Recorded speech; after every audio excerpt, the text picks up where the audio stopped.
Welcome to the Yeshiva Shalmaila. This week we'll be speaking about employment in Halacha. Some of this will surprise you. It surprised me when I went through this sugya. We'll be discussing from a halachic point of view, what do you have to do to fire an employee? Do you need cause? Do you need a reason? Or is it just, I don't know, maybe you found somebody better. Maybe you want to stay competitive. Maybe you don't really like the person so much. If you have a contract for a period of time, can an employer break it for good reasons, such maybe, I don't know, maybe his business has decreased and he can't afford to pay you. So he said he's going to hire you for a year or for 2 years or a yeshiva. He says, we can't afford you anymore. We didn't get enough talmidim in the class. Can you break a contract for that reason? What about non-competes? You know, an employer hires somebody and they have to sign a document. They say, listen, we're going to teach you plumbing, but I don't want you to take customers from me. So you know what? For 6 months or a year after you leave, you could do anything you want, but you can't do plumbing. Or I teach you computers. I'm afraid maybe I have some proprietary data. So I say, I don't want you to work. Or in real estate, I teach you salesperson. I don't want you competing in my neighborhood. So for 6 months or a year, you cannot sell real estate. That's what a non-compete would say. Is it enforceable in Halacha? What about employees' rights? You worked someplace for 10 years, and they decided, you know what, we feel very sad, we don't want you to go, we want you to leave now, we're firing you. Well, do they have to give you severance? So you don't have a contract. According to American law, no severance required. This will surprise you. Do you know, if you took the person, your employer, to a din Torah, there are different opinions, but in Eretz Yisrael, they give 1 month for every year of employment. You worked there 10 years, you would get 10 years of severance. In America, what's the halacha? What's the minig over here? So you'll be surprised by, we will cover these and many other shilas. And I don't think I've never seen this covered, either, in an article, etc. So I think this will surprise you. Very interesting. We will have, as our guests, Rabbi Dovid Grossman from the Bais in Lakewood, and from Yerushalayim, we're going multi-continental again, Rabbi Yosef Fleischman. He's the HaVaad of the Choshen Mishpat Kollel, and 2 very prominent experts in Choshen Mishpat to discuss this topic. Before we go to our guests, I want to say 2 thoughts on the parsha. Noach is just one of the most fascinating parshas. What does Rashi say? Vayavoy Noach ubanav v'ishtay u'neshebanav itoy el hateva mipnei mehababel. He came in because of the mehamabel. The Medrash says was up to his ankles already. So it seems to imply the mabel chased him in, and not he did it because he believed in, because of the Rabbi Shalom told him he maybe, but only when he actually saw it. So what does Rashi say? Af Noach, not only the generation, but even Noach was miktane emana, his of sort of lesser faith. Maimin ve'ene maimin sheyavei hamabel v'lei nichnas, he didn't come in ad shetachku amayim. It's based on a Medrash Rabbi here. I think it's in Perek Lamed Beis. Noach was a maimin ve'ene maimin miktane emana. So here's a question. It also says in the beginning of the parsha, Eila told us Noach ish tzaddik. Tamim haya b'deraisav. He was a tzaddik and he was a tamim. He's the only person in all of the Torah called a tzaddik tamim. In all of Tanakh called a tzaddik tamim. Imagine. So here we have this person. He's called a tzaddik tamim twice, by the way. He's called a tzaddik. He's also called before this. He's called a tzaddik. And Rashi doesn't say tamim mikta shvar, but he's a tzaddik. And at the same time, Rashi says he was miktane amana. How could this be? And I want to suggest an answer that every year inspires me. You know, we believe, anybody who grew up on, Maisa Bichach, that your local gadol or historical gadol came out of their mother's womb and ismala kala bayis oira, the whole house filled with light. When they were 3 months, they made a bracha when they nursed. And we've all read, the books like this. But it's not really true. Do you know that? I like to bring rayas. The word tamim, tzaddik, we find in another place. It says before Kabbalah Satira, after we left Mitzrayim, Sheva Shabbosais Tmimais, by the counting of Daimer. So Chazal Darshan, the Tmimais also goes on Klal Yisrael, that Tmimais will count. Now here's the question. The Tmimais should count. How could Klal Yisrael be called a Tamim, be referred to as a Tamim during that time? It's before Matan Torah. They came slaves, pagan, ignorant, halalu of their avodah zarah, the halalu of their avodah zarah. They're leaving Egypt, and they're called, Klal Yisrael is called Tmimais. And I think the answer is the same for both. You know what the definition of a Tamim is? It's not about somebody who has it all figured out. Somebody who's Nesmala Oira, Noilad Mo, never did an Aveira. Somebody who's confident. Somebody who's total awareness of what to do, what not to do. Somebody has figured it all out. That's not the definition of a Tzaddik Tamim. We see from Noach and from Klal Yisrael. But rather, somebody who's sweating their brow. They have dirt under their fingernails. They're worried. They're stressed. They're distressed. They don't have the answer. They're in the ring fighting for their life. Right? They show up every day to the boxing ring. And from who? Matzil ani mi chazak mimenu. Who's the chazak mimenu? It's our Yetzirah. So what is the tzaddik tamim? The person who shows up to fight. He's the Klal Yisrael out of Yetzias Mitzrayim. They showed up 49 days to climb the ladder to come to Sinai. The Memches Dvarim Shatira. So what's Tamim? Tamim is the person who comes, who shows up, who doesn't give up. So he was a Maimin ve'ene Maimin, just like Klal Yisrael was before Kabbalah Satira. And you know, Noach also is before Torah. The Gemara in Avodah Zarah and Avtes says, until Avram was Alpayim Toyu, was 2,000 years where there was no Torah. Why is the definition of the tzaddik tamim, that real person, maybe like you, maybe like me? What did we just say? Asherei masecha, Drubaydi Shalom ki get shvach, Bereli Oyman, sparkling malachim, Bepoischei Kadosh, they say Kadosh, Kadosh. But who did he want? He wanted Dali Mas, Lavisa Tehila, Chasurei Seichel, like me, Chorshei Resha, Basav Adam, right? Mehezel V'Toyu.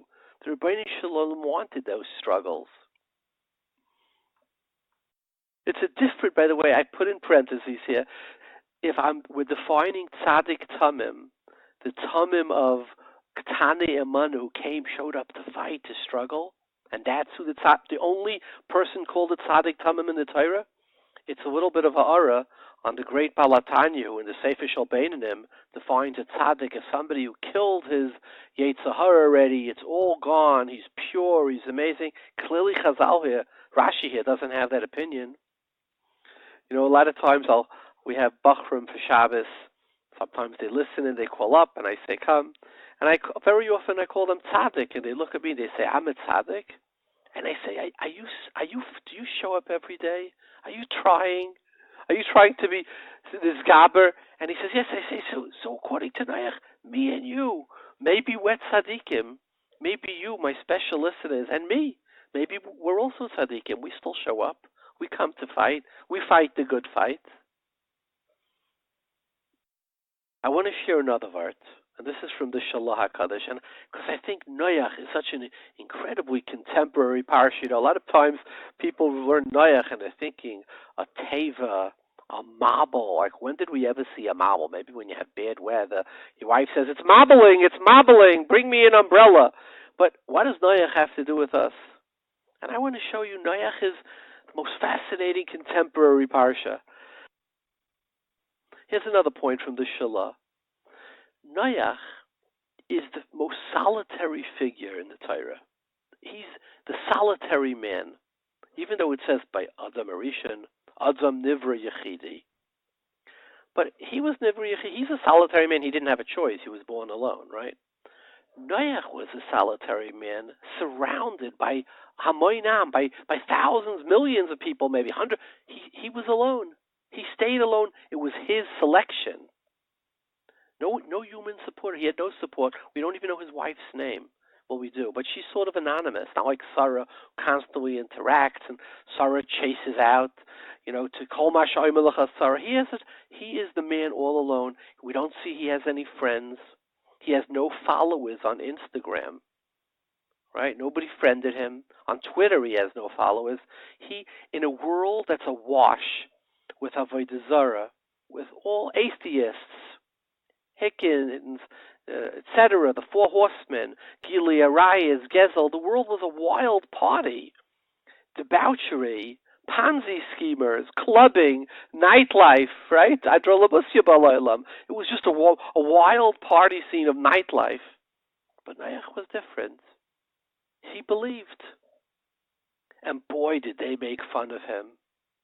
120 years, they bullied him, they mocked him, they jeered at him. But Noach, he went his own way. What does it say about Noach? With all this litzanis, he was tzaddik, Medrash says, mitchilosei ad soifei. Noach lo yoinim, Noach le tachtoinim, Noach ba'olam hazeh, Noach ba'olam haba. Noach ignored them all. And that's really, really hard. The Rambam writes in Hilchos Deis, Rambam writes, Derech briyasei shel adam. What's the nature of us?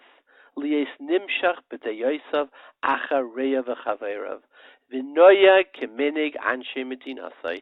People follow. That is our nature. Solomon Ash was a psychologist. He did a study. It was called the Ash Line Study. It sounds like a litzanis, but it's true. He paid 10 bulvyanim to come into a room, and he drew 2 lines on the board, a short line and a long line. And he said, guys, I'm giving you each $10. I'm going to call somebody in from the street, and I'm going to say, and I'm not going to let them know that you guys are on the take.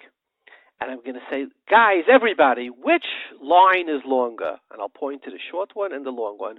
And all you have to say, obviously, the short one is longer. Obviously, you'll say, this one is, the one that was shorter is longer.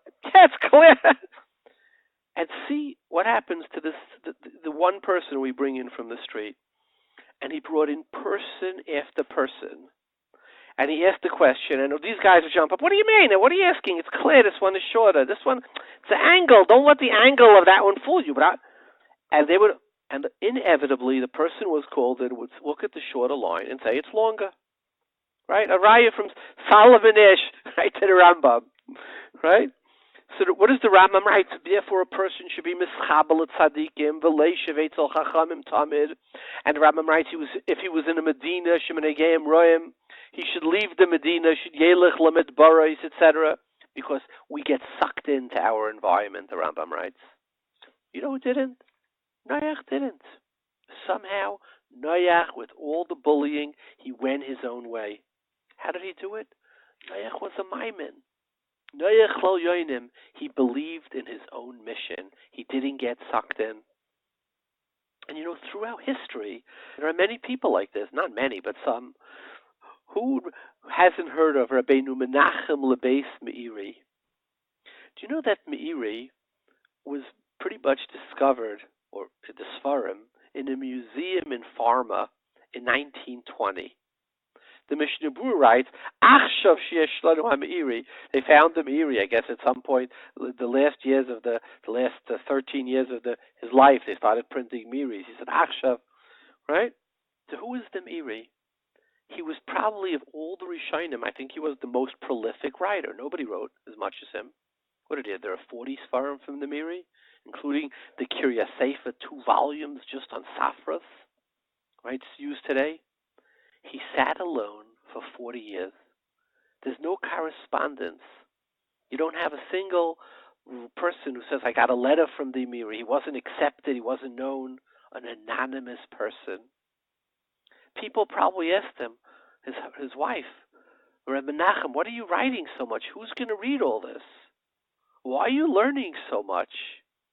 Like, nobody knows who you are. You don't have a rabbanis. You don't have a rashiva. You don't have any talmidim. Why are you doing this? And you know what? The Meiri kept writing. The Meiri believed in his mission. He didn't need accolades. He didn't need followers.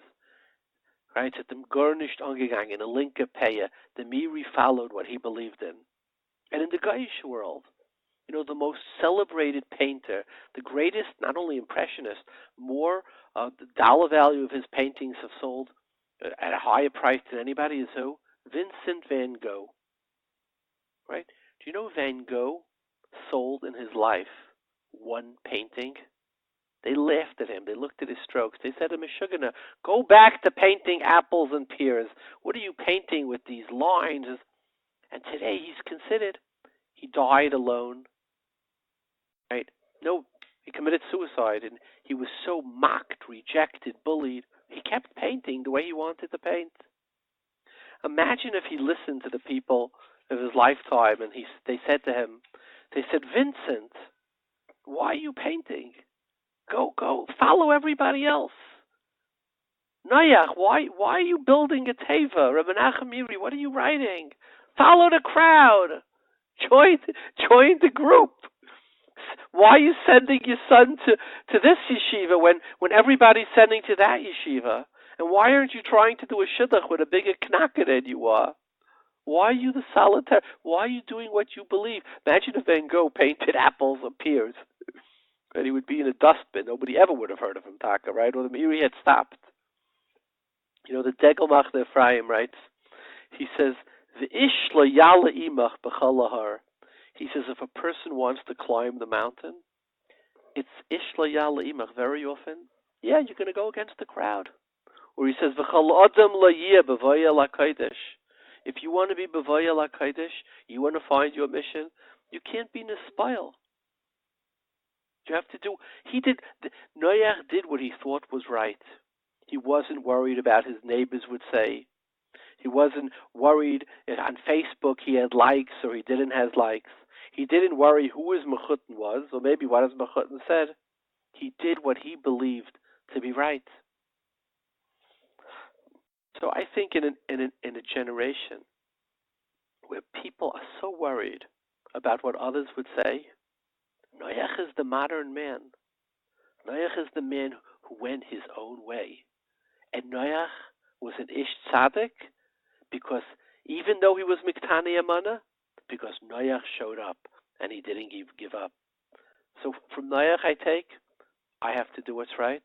And from Noach I take, you, maybe me, one day we could also be tzaddik tamim.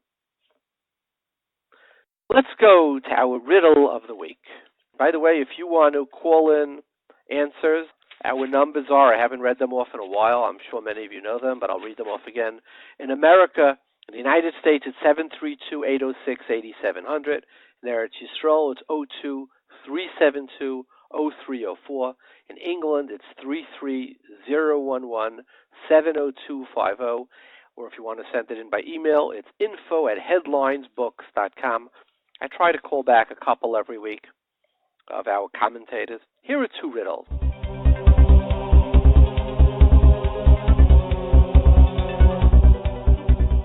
One is, Shoifer dam adam ba'adam dam ba'yishafech. Right, these are the Zayin mitzvahs, the Isser of murder. Shoifer dam adam ba'adam dam ba'yishafech.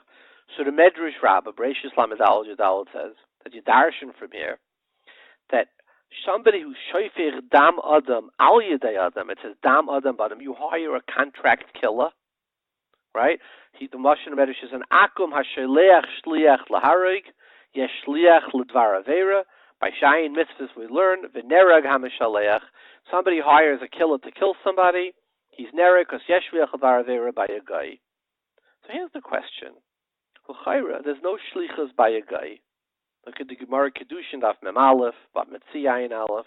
There's no din shlichus. You learn it atem ma'atem from Truma. By ma'atem b'nei bris, ashluchacha b'nei bris. Its shlichus is only by Yid. So a Yid has a bigger koyach of shlichus. The concept of shlichus is much more formidable from this drasha. We have shlichus by everything. Shlichus for Kedushin, for Kinyanim, for Ger, etc., right? a goy does not have shlichus. And yet, when it comes to Dvar Aveira, with the Yid who's mitzvah shliach has no shlichus, the guy who has no shlichus, kal v'chaim, should have no shlichus. And halacha, the Medrash says just the opposite. Darshin and mehacha, right? That a contract killer shoyfich dam adam b'adam dam yishafach. That way yesh shliach Dvar Aveira. So l'chayra, the kal v'chaim is punkt fakert. You would say a Yid has shlichus, he should also have by a Dvar Aveira. A guy has no shlichus.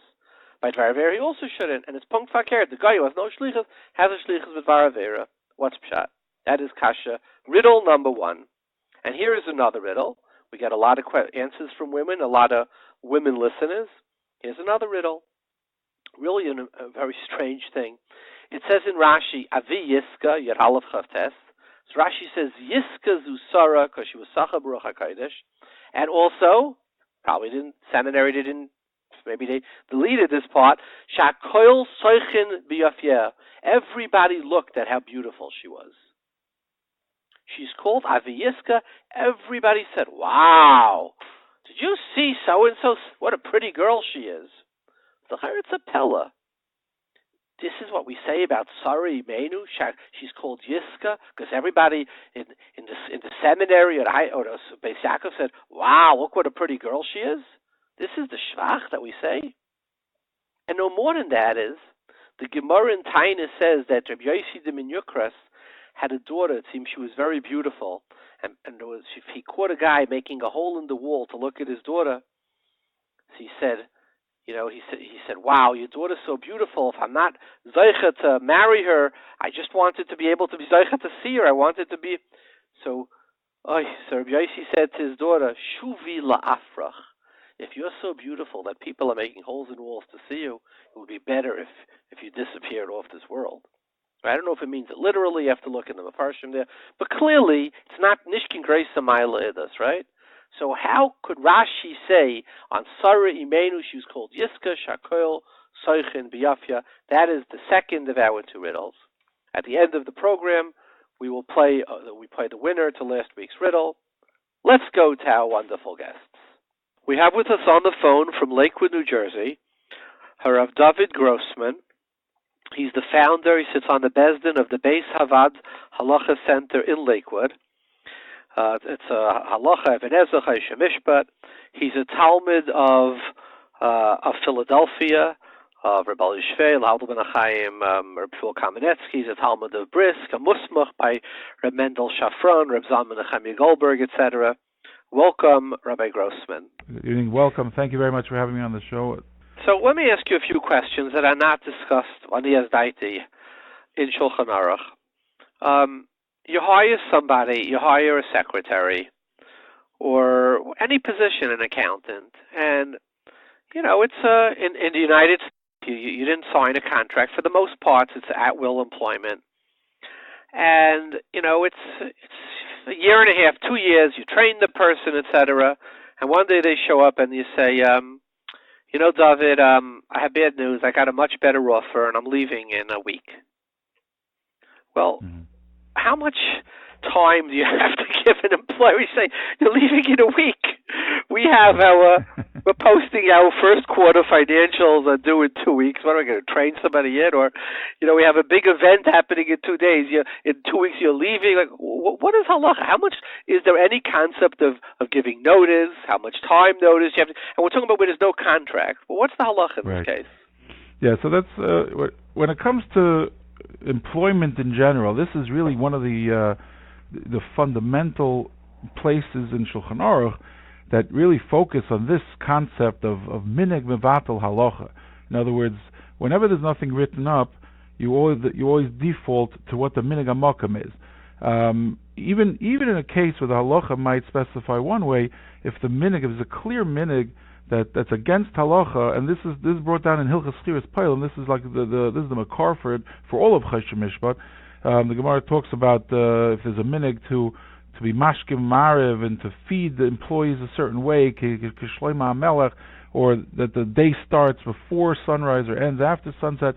So that's where the Gemara says that that minig mevatel halacha. I mean, even if there's a halacha one way, but if there's a minig, established minig, then it definitely would go after the minig. Now, that being said, one would have to establish, here in the United States, if there is any unspoken rule when there's no contract as to how much warning an employer will have to give, and the same comes up very often the other way around, where one day to the next, especially there's a lot of very sensitive issues. We've heard about stories about the boss greeting an employee by the door and handing him the files that are not relevant, and locking his computer and his emails, and saying, because they don't want, once it's understood that the person's getting laid off, there could be some security or some sensitive issues, so they just show them one day to the next to the door, which is obviously something that needs clarification what the halacha is. So there's two aspects. There's how much do you have to pay them afterwards? That could be a very wise thing to do for the company to not to give access to certain things after the person knows that they're getting fired, because we've heard stories the other way around where employees can send out emails to all of the customers, nasty emails about it if they got fired, etc. So that is a safety precaution, but the question is, do you have to pay the employee who just got laid off one day to the next when they don't have a job? So a good makor for this in halacha is discussed in Hilchas Schiras Batim, where the Gemara says that you cannot throw, so even if you're not under contract, but you cannot tell a tenant to leave in the middle of the winter. Where in the olden days it was almost impossible to change homes in the middle of the winter, where the roads were full of mud, and the Gemara talks there about a business that needs a certain amount of time to collect their debts. They can't relocate from one day to the next because people come back in the next Yom Hashuk to pay their debts. So you have to give the guy 12 months. So from there, we glean to other relationships and other employment, especially, that you have to give the employer enough time to get himself together. Like you're mentioning, if it's a week before the tax have to be submitted, and you're going to leave them hanging, that would be considered inappropriate, and Bezdin likely could force the employee to stay around to trade the next person in, and the same would be the other way around. To fire somebody one day to the next, you need to give them time to look for a job. So again, if there would be a minig, which I'm not 100% sure in America, the American law, if there is such a concept of giving time when you don't have a contract, giving time to find the next job, or giving time. I would say respectfully, that it's. I think, and we need an employment lawyer on, which we can get, but I think it's usually 2 weeks is considered a minimum. Mm-hmm. People ask for 30 days, but 2 weeks is considered an absolute bare minimum. We say when it comes to rental, to real estate rentals, a lot of times the Zman is 30 days. 30 days is a Zman that's mentioned many times in Halacha with regards to warnings, and it's the amount of time where a person can get himself together.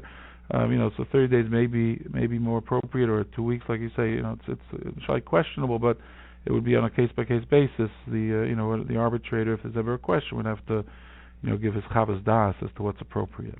Now, Rabbi Grossman, Rabbi Kiva Eget, in my memory, in the Gillian in Simon Gimel Choshen Mishpat, brings from the Marsheshach that he extends this to the point what you were saying, minig hamakim. He says if there's an argument between two people, between two seichrim, as to what's the quality of the silk or the tobacco, whatever it is, he says rather than going to a din Torah, right? But if one wants to be say no, we should go to the seicher who, in the diamond market, this guy resolves all disputes. Rabbi Kiva Eger says you go to the guy in the market who disputes, because since it goes after minig hamakim, we practice in Mischa the minig hamakim, even b'makim din Torah. Do you go with that hanhaga today? I'm talking just in Lumdish. Do they actually in a din Torah would they enforce that? Yeah. So many times people would come to a din Torah, and the dayanim in their diligence would consult with seichrim, and would consult with experts in the field, with attorneys or people on the floor. But many times, like in the Diamond District, is a classical case where they have the arbitration panel, in the district itself. There is talk in the Paiskim if that's not considered, let's say, going to our kois.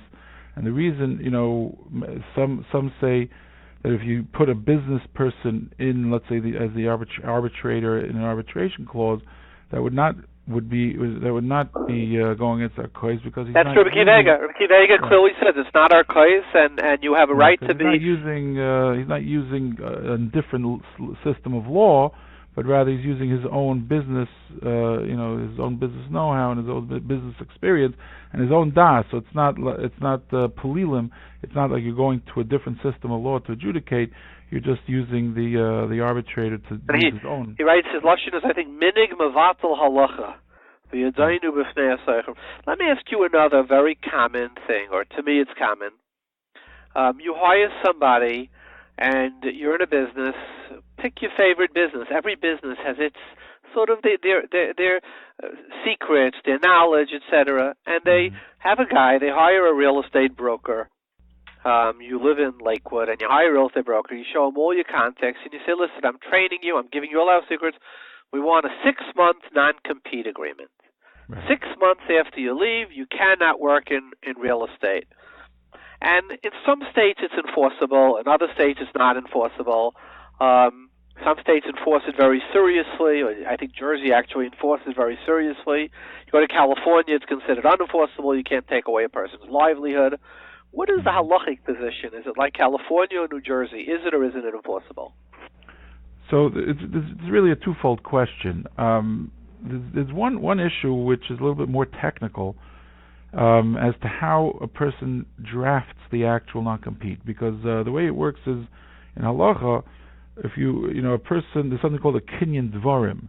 If a person says I will do X or I will not do X, for example, a standard purchase and sale agreement really just says that buyer promises or pledges to buy and seller pledges to sell. It means I will do. Whenever a person says I will do, unless he makes a shibud haguf on himself, it's weak in halacha. Many contracts that we draft have a special verbiage, to enforce, and there's different ways to make it halachically have teeth, halachically binding.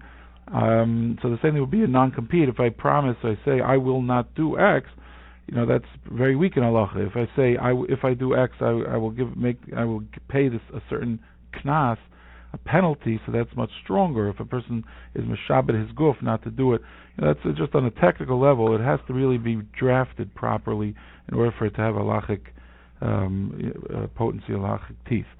But as far as the actual substance of the matter, in law, a lot of it has to do if it's against public policy and if it makes sense. In other words, if a person is going to sign he's going to sign that if he works one day and then gets fired, he's not going to work in the field forever in the entire world for 10 years.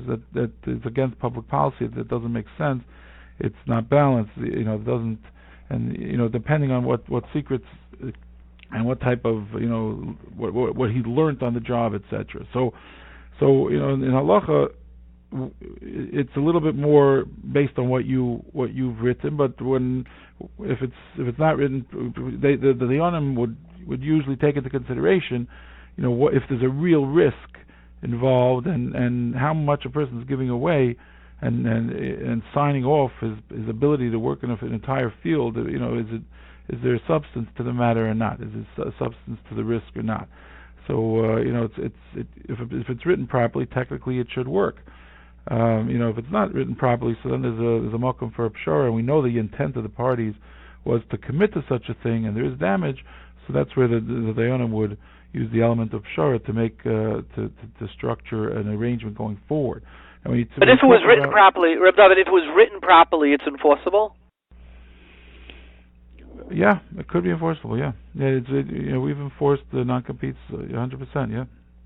And non-circumvents, that's where, when it comes to, let's say, a client base, that's even much more chummer. When I employ somebody to use his time, money, and effort, and I pay him for years to develop a contact list and develop relationships with vendors and with customers, and after 3-4 years, where I'm paying his salary, he's going to take my entire list. He's take the employer's entire list and go down the block and just open up shop down the block. There's a concept of yad poil ki yad balabais. The Gemara in Bava Metzia says that if a poil's walking down the street and he's hired to just work a full day, and he finds a diamond, that diamond ring belongs to the employer. So similarly, when I employ you to find leads and to find contacts and to find a customer base, that I have some type of ownership on that list, which it's not only non-circumvent, it's not only the agreement, it's something that the company might be, a privileged information the company might own. And does that have like, are there tshuvas on this? It says halachic precedent. I don't have offhand any tshuvas to discuss this, but that's in the olam of Bezdin. This is, I can't speak for other what they did, but it's definitely some, when a person anything the person cultivates and develops under the employment of somebody else, that really belongs to the employer. So again, if it's, let's say, a cousin or a friend that the salesperson had gotten on his own, it's not something that the business would have necessarily gotten, so that it could be different. But it's hard to think of a Gemara. I mean, the closest thing I can think about, you'd say developing a lead, you have the Gemara Legabe, the fishermen throwing out fish in the Choshen because they rise, but those are much more... Yeah, but that's much more like right now. It's not talking about sort of like a general concept. I learned about a business and a relationship. It's much more vague. It would, the case we're talking about. Right. What about severance? Somebody leaves. They've been with you for 10 years, and they say, "Okay, listen, I want to retire." Is there any halachic requirement for severance? It's not brought in Shulchan Aruch on the right? But the guy was here for 10 years. Our minig is, I think, it's all over the place. But good companies some companies will give 2 weeks per year of employment. Some companies really generous will give a month for a year of employment. Some will give a week.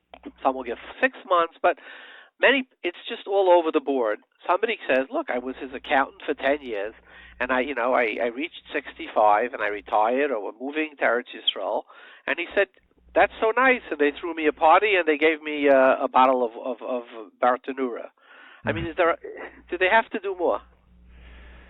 So, again, this is really the classical example of minig mevatel halacha, and that's why it differs in Eretz Yisrael and in the United States. In Eretz Yisrael is a very clear minig, a very clear, very clear precedence that there is this concept of chodesh l'shana by all employees across the board, and therefore, even if it's not spoken out, an employee would be able to ask for chodesh l'shana pitzuyim. It's something that's honored in the Israeli court system, and it's really by every single employee. Here in America, we don't have that. There is no such law. There is no such minig, and therefore, there are certain industries where it's very clear that there is such a minig, or arguably there's such a minig. I know, like Rabbi and Torah Masorah has in their handbook that this concept of chodesh l'shana. There is the chinuch, a very interesting chinuch in Beis. In Akev. He says that it's a mishlufnimisher sadin. It's the right thing that when you have the employee that worked for you all these years, that to send them away without anything. There's definitely, just like hanaka, the mitzvah by an evet to give them a hanaka. There is a halacha at least l'fnimisher sadin to do that, to give an employee that worked for you. And many Chuvas say that there's a Chuvas Harajva that talks about a group of doctors that they grouped together and they were partners, employees, and then one of them got old, and the Harajva was matmiya, like he took his best years out of him. He gave you everything he's got for the best of his years, and now once he got older and he can't give the product that he used to be able to give to relieve him without compensating him and without is wrong. So there's definitely so in America. I mean, Minchas Chinuch famously comments on that Chinuch in Taf Beis. He says the din of Hanukkah is by a Machru Bezdin, not by a Meicharatzmai. So, but regardless, so you're the Bezdin. I show up. I'm an employee. I was a doctor. I worked for somebody for 20 years. I worked by some practice in Lakewood. They don't give me anything. How do you paskin that? Given that in America it's all over the place. This is one case where it really would depend on many factors. It depends on the Bezdin itself. There's people have chuvas and quotes from many gedolim that there is a din of chodesh l'shana by all employees. There are many batei din that would try to make some type of pshara based on the chinuch and based on the understanding. Obviously, one of the reasons to write a contract is this is if anything that's in the contract clearly would be wouldn't be a question. But if it is, it usually ends up being some type of negotiated or so Rabbi Grossman, if nothing else, we get a Baruch Hashem. We cleared our 2 millionth listener sometime in the last few weeks. But our listenership should know is that if you're ever laid off and you went to a Bezdin and you worked someplace a few years, you could get as much as a Chodesh L'Shana, so it's certainly worth a serious conversation with your employer if he's a from employer. That should be one takeaway, no? Yeah, 100%. You should try. This is one thing that should be in the contract, clearly, and that it will alleviate anything. Except most employees do not get contracts. Yeah, I mean it's a touchy thing, a contract, because a lot of contracts have pages upon pages, and then but it's at will. So one can question what all that is worth if the employer can fire at any point. So. And the employee can quit at any point. So this is just kol zaman that there's no problems. But if there's any issue, we can always renegotiate because I can leave and you can fire me. So what are all the terms worth? I mean, there are in the contract it could say that you have to stay out the year, like when you have in education a Rebbi or whatever, when they sign up for a job, usually that would mean, even if it's not stated properly, but that would mean that he's committing for the entire school year. It would be not considered, just like we mentioned by renting in the Yimaisak Shamim, it's considered a middle of the term to fire a Rebbi or for a Rebbi to quit in the middle of a school year. That's considered a very clear term, even if it's not in the contract. But most employment, a person just with a certain amount of warning could fire or could quit. So the contract itself, unless there's kinyanim in there that obligate them at a higher level, has much less of an impact. But now another question of Dovid. Rabbi Feinstein in a number of chuvas states that if you hire somebody stam without a time period, the employer, he says the minig hamakim is not to release employees at almost any time as long as he's doing his job. According to Rabbi, it's almost impossible to fire an employee unless there's cause. In which case, if there's cause, you have to go to a bezdin. Is that the minig? Do we follow Rabbi in America? Because it seems like I think a lot of employers would never hire Jewish workers if they knew they could never fire them. So is Ramosha is it accepted practice in America's psak, or is it considered somewhat more an outlier of a psak? Yeah, so it's definitely a tremendous chiddush. One has to know if that. I don't think that's the minig. I'm not sure if that's considered the minig today.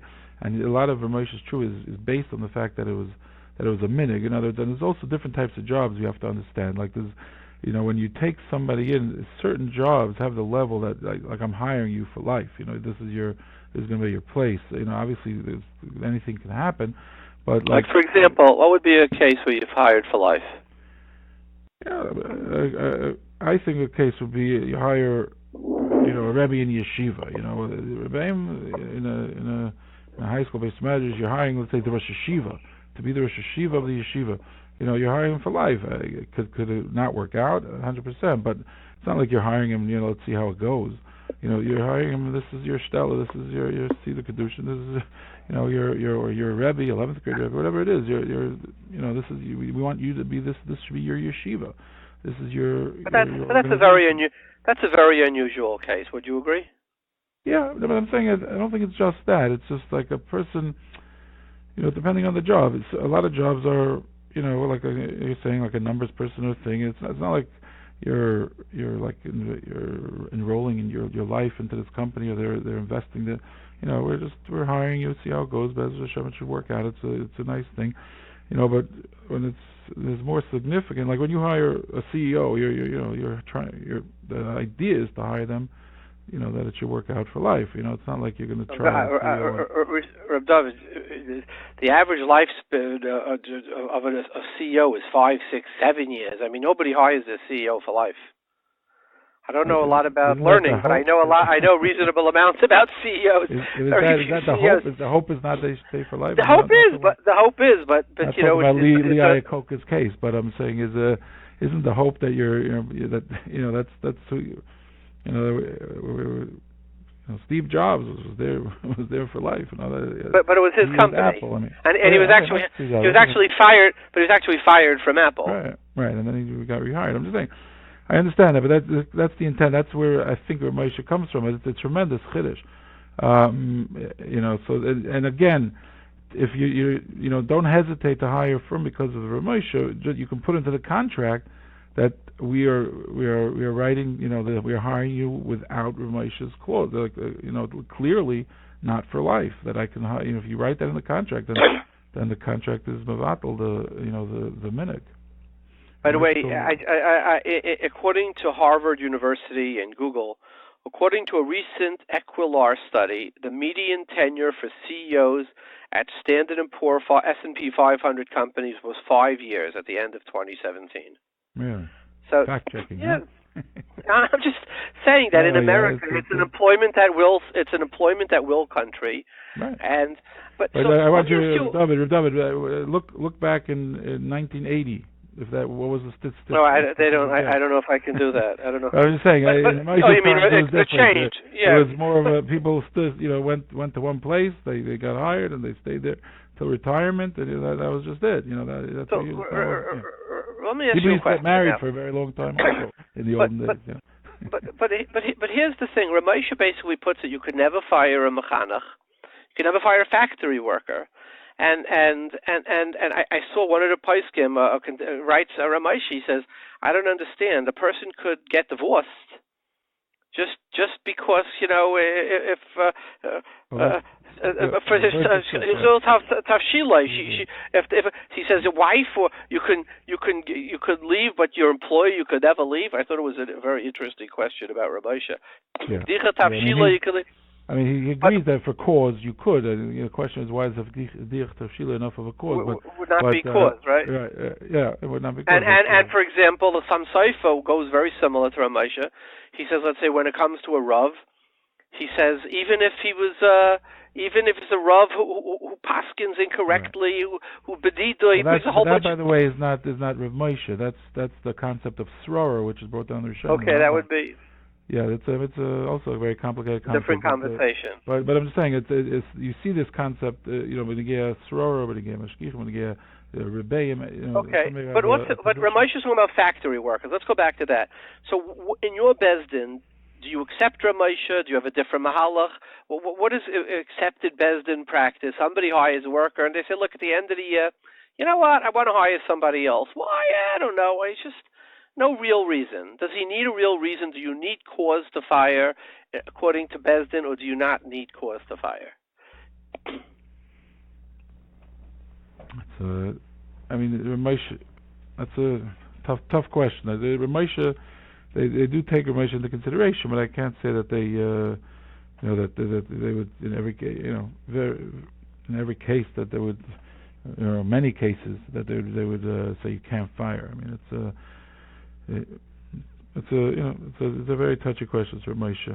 There's a Moshe, but few Rameshes that are very very difficult to for whatever they grapple with it, and sometimes Pascal like it. They definitely take it into consideration, There's a Moshe about not being able to throw out a tenant because of tenant protection, which is something that just came up very recently, very strongly. That minig that even if it's not written, the tenant is protected from being evicted.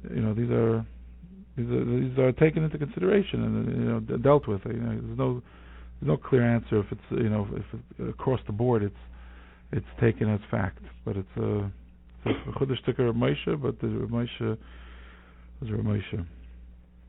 So in closing, I can't give you more clarity on that one. Yeah. Rabbi Dovid, in closing, is it fair to say that most people are not aware that there's a big body of halacha when it comes to employees and their rights, employers and their rights, and before you terminate somebody, or if somebody was terminated, they may have many rights under halacha that they're not aware of? Yeah, that's definitely true, and that is the reason to draft the contract and to try to make it as clear as possible for it, because that all these ambiguities, halachic questions, if it's in the contract, you're 99% there. It makes it very clear. Rabbi Dovid, thank you very much for your time. Okay, Shkoyach Rabbi Dovid, it was really a pleasure. Thank you very much. Kulta. We have the honor of having with us from Yerushalayim, Harav Yosef Fleischman, who's the Dayan of Av Bezdin of Nesivos Chaim. He's Rosh Kollel of the Choshen Mishpat Kollel, a Musmach of Reb Mendel Shafram, Reb Zalman Nechemia Goldberg, Reb Naftali Nussbaum, Reb Breuer, Reb Schwab, the Novominsker Rebbe, etc. Welcome, Rabbi Fleischman. Thank you very much for inviting me to join you. So we're speaking about employment matters, firing, removal of a worker. So if somebody hires a worker and he doesn't state the length of time he'll be employed, can he be fired? I know there's a Ramosha wrote a tshuva that you can't. Is that actionable today? So if and when can he be fired? So first I should preface the whole interview that everything we say has to be viewed in the context of minhagim. Almost everything that has to do with employer-employee relations depends on the custom. So, we can talk about the dinim, but the dinim can be subject to change if the custom is otherwise. So like for example, for this question, so talking in strict halachic terms, what would be the halacha if there were no minhagim?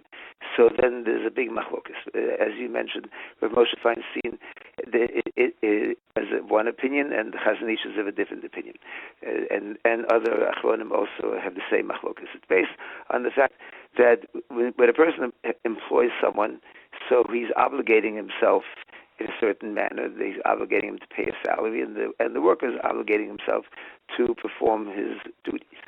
And so there's a machlokas between the Rosh and the Rashba in a different case when a person obligates himself for how, and it doesn't say how long he's obligating himself.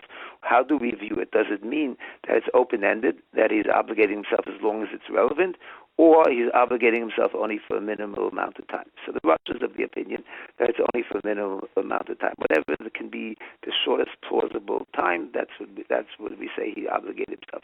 The Rashba is of the opinion, no, that it goes on as long as it's relevant.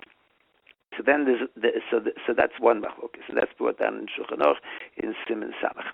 Then comes Rav Moshe Feinstein, and he says that in this case, by employing someone, everyone agrees, even the Rosh will agree to the Rashba, that it continues as long as it's relevant. And as a person hires someone for a certain job, as long as that job exists, and the employee is still suitable for the job, he has the job. That's Rav Moshe's opinion, and he says that the Rosh will agree because here the employer is getting something as well, whereas the case that the Rosh was talking about, the person just was obligating himself to give you a present, and that's why he limited it in that sense. Other people, like the Chazon Ish, say no, and the Chazon Ish rules that one can be lenient in those, and he says that if you hire someone and you don't stipulate for how long, so it's one period. In other words, let's say you pay him once a month, so that means he's going to work for you for 1 month. That's the amount that you have to keep him. And afterwards, you have no obligation to keep him. So my question is, if it's all Tully and Minig, I mean, in America, it's a employment at will country. So where was the Minig is clearly not to keep somebody employed for life, unlike, let's say, France. So why would Ramosha paskin like that, given that the custom is not that way in the secular world? I don't know. Maybe it wasn't then. The tshuva was written around World War II. I don't know. And he doesn't discuss that fact at all. One has to realize one thing about minig. A minig has to be known and has to be common. The idea, the reason why a minig is so important and so binding is that people, when you make a contract, so you write out a bunch of clauses in the contract, and some clauses you leave out. So whatever you choose to ignore, so we say that if people are aware of the minig, so that means that they included that in their agreement. But if something is not known to people, so then the custom is not binding. But I can't speak for Moshe because he doesn't address it in this case. So I don't know. Maybe he wasn't aware that there is a custom. Maybe it wasn't then. I don't know. Okay. Now let's just assume it's toich zmanai, where you have to be fired for cause. So if a worker is derelict, could he be fired? Does he have to be warned? Yes. And what actions are considered derelict? So there's a Gemara. The Gemara talks about someone who was a sharecropper, and he was working for Ravina, and Ravina fired him, and so the Gemara says that, and he complained that he wasn't warned for it, and so Rabbi told him no, that he was justified in firing you without cause, because if you cause irreparable damage, so then you don't have to be warned.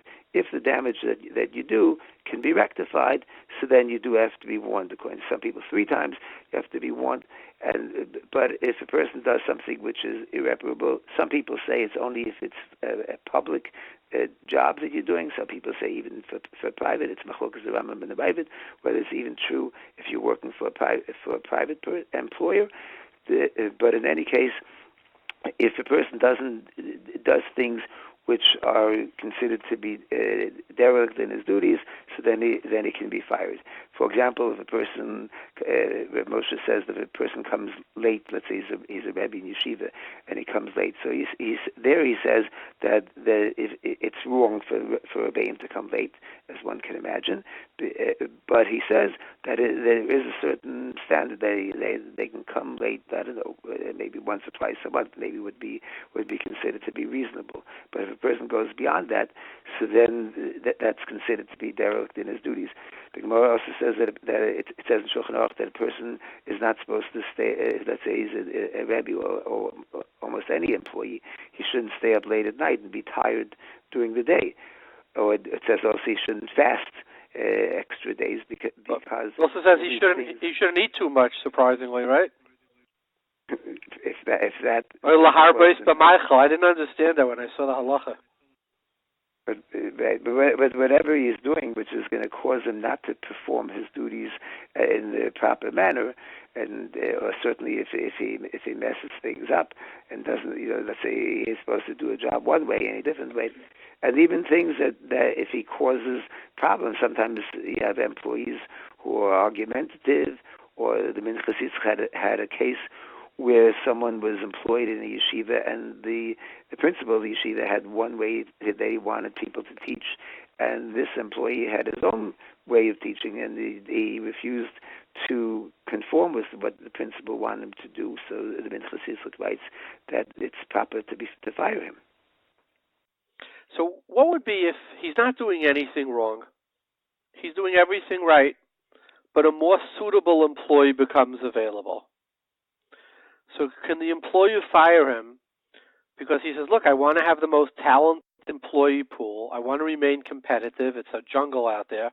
I need somebody. I can get somebody better. Is that enough of a reason to fire somebody?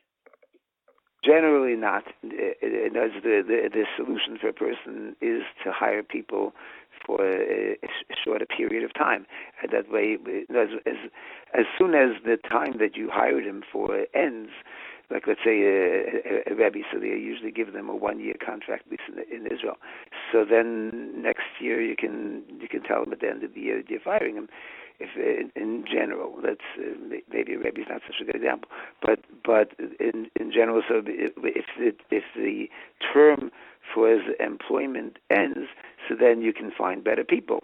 But in the middle, for the most part, not. Except there's a Gemara in Bava Basra. The Gemara says that for Rebbeim in yeshivas or Malamdim, so it says over there that Kina Sofim Tar B'Chochma, and therefore you could hire someone better.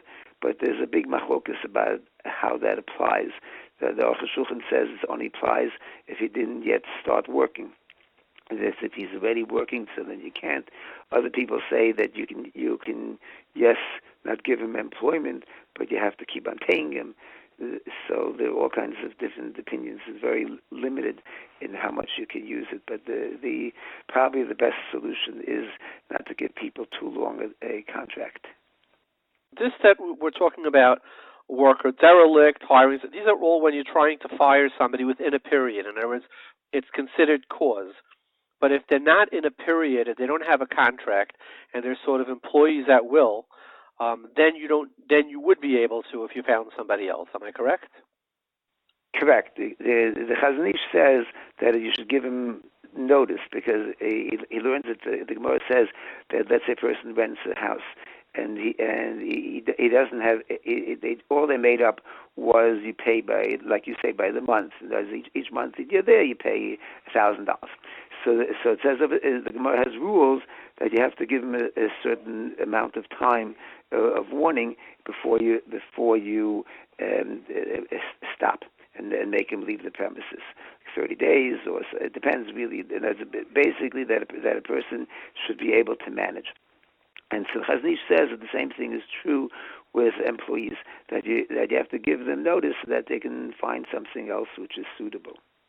But otherwise, it's true you can terminate his employment. Now, let's say you're within the term of the contract, but you lost the big account and you can't afford him anymore. Can you terminate the contract during its period in order to cut costs when there is a reason? Yes, it's basically the reason why it's yes permitted. And the reason why is because we look at it as being an onus. When a person, people have to remain competitive. The reason to have a company is in order to earn money and be profitable. And therefore, if it turns out that it was unforeseen at the time that you hired him that this is going to be what happens, so then you can terminate him. There's a big shaila in Moshe and other people about in what order you should fire people. So Moshe says that really, really, you should, if it's possible, you should cut hours for all people equally. And that's the idea of seniority, that someone who's there first stays on, and you fire the last one who was hired. So he says that's not the halacha. And really what they should do is cut everyone's hours. However, that's often not reasonable to do. And then his idea is that the people who stay on should offer, he says it's like good or igud, they're considered to be shutfim. All the employees have the same problem, and therefore they should, whoever is going to offer the other one better terms, so then he'll stay on. But other people disagree. Other people say that you can just fire whoever you want. But there's no one that I saw that says that it goes by seniority. Okay, so there's no rules of seniority.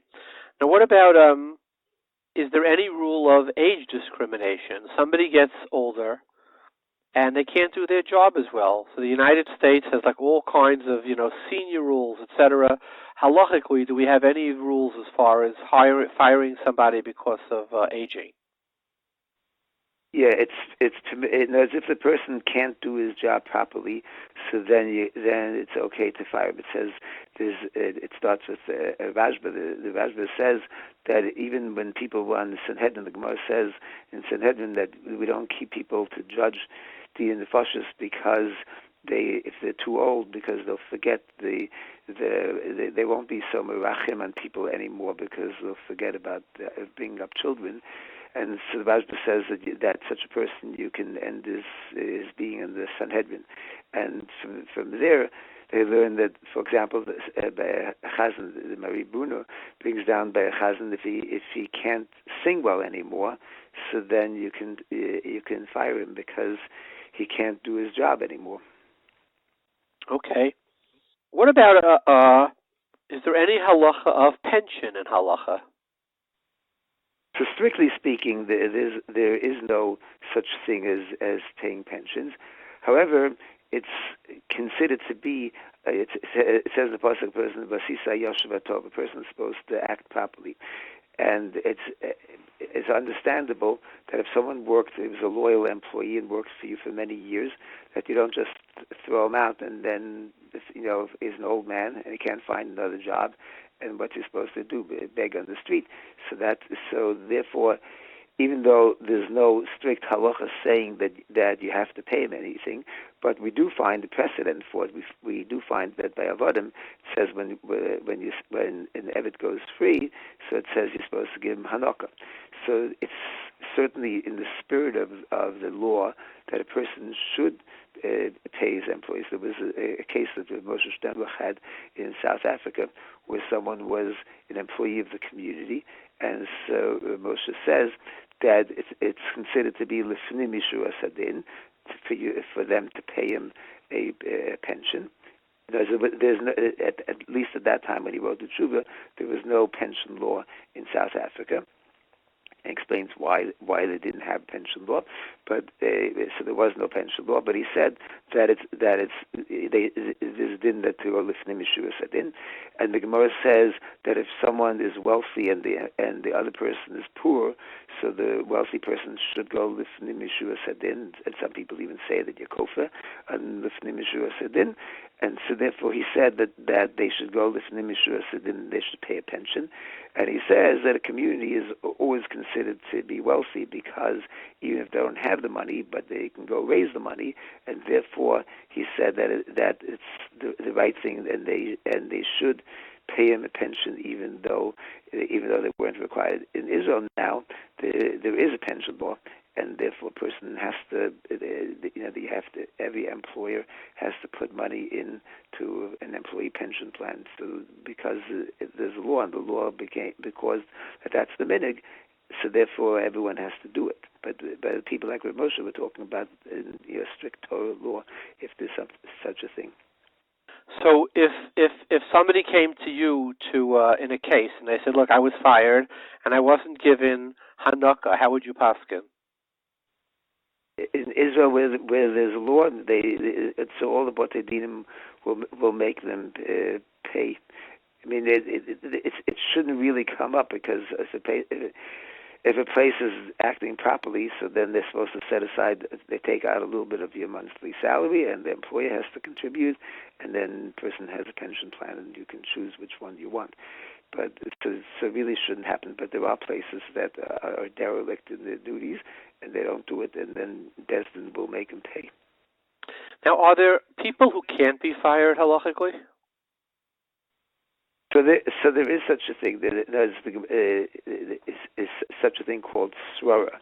It says that you find by the Kohen Gadol, for example, the Gemara says in Yuma that if someone was, let's say the Kohen Gadol was not able to work temporarily, and they appoint another Kohen to be the Kohen Gadol, so then afterwards, when the first Kohen Gadol comes back into service, he is capable again of assuming his duties. So then the other one doesn't go down to being not a Kohen Gadol anymore. Or also, the Gemara says by Rabbi Elazar ben Azariah when they fired Rabbi Gamliel and they appointed Rabbi Elazar ben Azariah, so then they decided that they should reinstate Rabbi Gamliel. So the Gemara says that they can't just remove Rabbi Elazar ben Azariah. So they made a plan that 3 weeks Rabbi Gamliel and 1 week Rabbi Elazar ben Azariah. So you see such a thing that if a person has a position of honor, so you can't, and also. And the reason why the Gemara says is because Malam b'kodesh v'lo moridim. If a person has a more kodesh digger job to spend, you can't make him go down. And also it says by a melech, it says that if a person, the son of a king, is worthy of assuming his father's position, so then he gets first. Right? The Gemara learns, it says from the pasuk, "Hu v'ana b'kerev Yisrael." So therefore, the child gets it, and it's the same thing. If the child gets it, certainly he can keep it as long as he's capable of doing it. And it says that not only a person is a king, but any position of svara. For example, Moshe Feinstein had a tshuva about someone who was a mashgiach of kashrus. In that same tshuva, which we were speaking about before, where he said that someone is hired can stay there, is considered to they can stay there as long as the job exists. So he also, that person happened to be the mashgiach of kashrus, and the Rosh says that a mashgiach of kashrus is considered to be a position of svara, because a person who's a mashgiach can overrule the employer in a certain sense. In other words, he can tell him that this product we're not going to certify, or you got to remove this ingredient from this product. So therefore, he's in a certain sense a boss of his employer, and therefore he calls that position a svara, and therefore he brings bias for such things in the Gemara like that. And so people who are in a position of svara can't be fired. It's not really a monetary din. If a person did it and violated, it won't have the same penalties as, for example, the case which we spoke about before, where you fired him in the middle of his term. But a person of sorrow, and another example is a Rav. So unless you made up in the beginning that you're hiring the Rav for, let's say, a year or 2 or 3, so then if you don't specify, so then the Chaim Sofer says, for example, that you can't. But unless I'm mistaken, Rabbi Fleischman, I think the Chaim Sofer's opinion is, he says it's totally in the minig, and he said there is no place where the minig is that a Rav could be fired after his employment. Perfect. That's right. That's correct. That's what he said. And Rabbi also said such a thing. He said that he was 40 years in America and never saw a Rav be fired. I don't know if that's your experience, but that's what Rosh said. So it was funny. Like, I gave a chabur on this on Shabbos, and they said in the shul, they said, and that's why we're never going to have a Rav.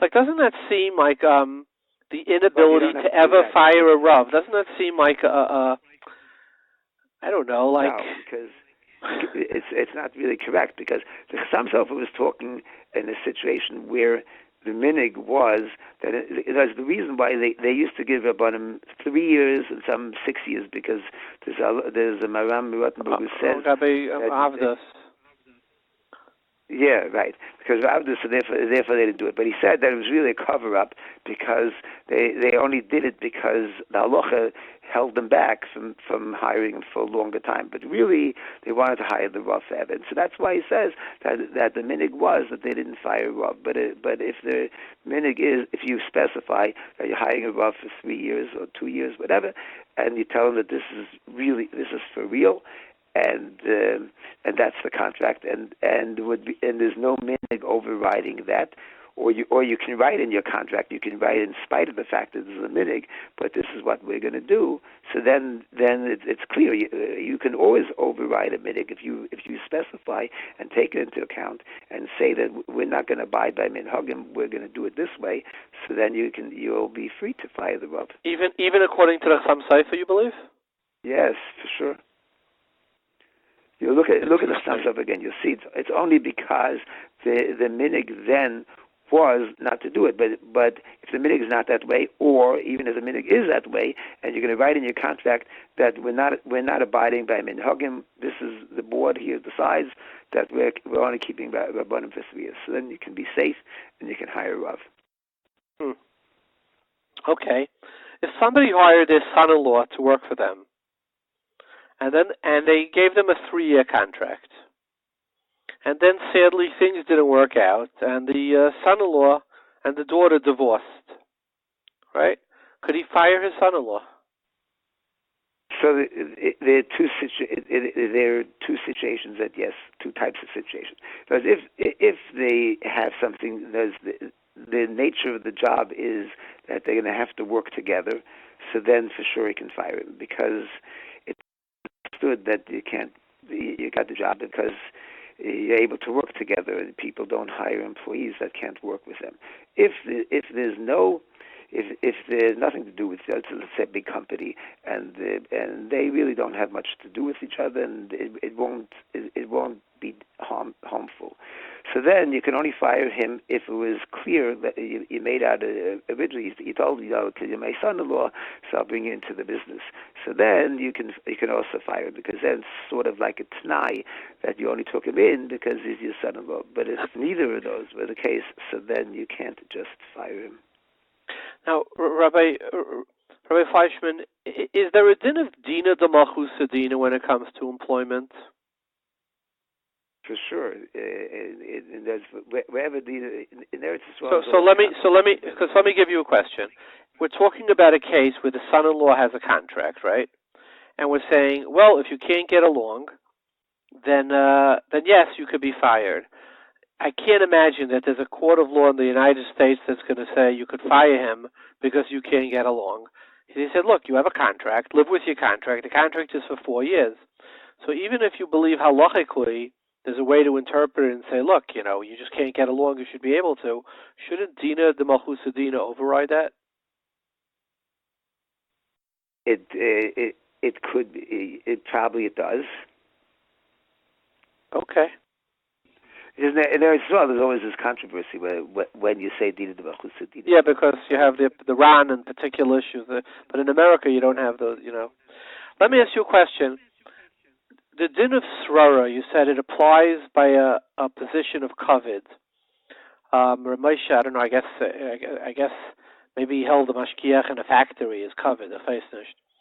Would the din of actually that's not really correct. Because he says that srara involves two kinds of things. One thing is kavod, and also one thing is authority. That srara is also, if a person's in a position of authority, that he can boss people around, that's also called srara. It's a secondary. So let me ask you a question. Would a Hasidic Rebbe, in other words, is there a din of srara when it comes to, we know for Rabbanis, clearly there's a din of srara, right? Is there a din of srara when it comes to Rabbistavis too by Hasidus? I would imagine yes. Because why do I say that? I found a Divrei Chaim, a very amusing Divrei Chaim, where he says I would have agreed with you. I would have said, of course. But it's interesting, I dug into the Halacha a little. The Divrei Chaim talks about Rabbistaviz, and he says a Rav has to know something, so it's srara.